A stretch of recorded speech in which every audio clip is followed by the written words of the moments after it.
Mga boss, early recording po, isang tips lang po para sa early recording. Ayan po, kailangan po natin ng gunting tsaka gantong klaseng pamaa para magamit po natin. Ere, gugupitin lang po natin to. Ayan, gugupitin po natin yan. Pagkagupit po niyan,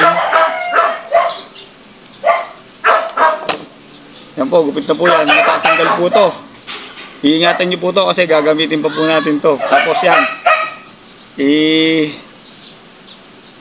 tatanggalin lang po natin yan. At ito po ang ilalagay natin sa manok para masanay. Para masanay po siya. Para pag kinord natin, hindi na po siya mailang. Ganito po gagawin natin. 3.5 months. 3.5 months po to. 3.5 months. Ilalagay lang po natin yan dito. Yan, sa parang po yan. Sa manok po, ilalagay lang po natin. Yan. Para po masana yung manok. Yan. Tapos ibabalik na po natin sila sa kulungan. Para ganito po, ibabalik po natin sa kulungan. Yan.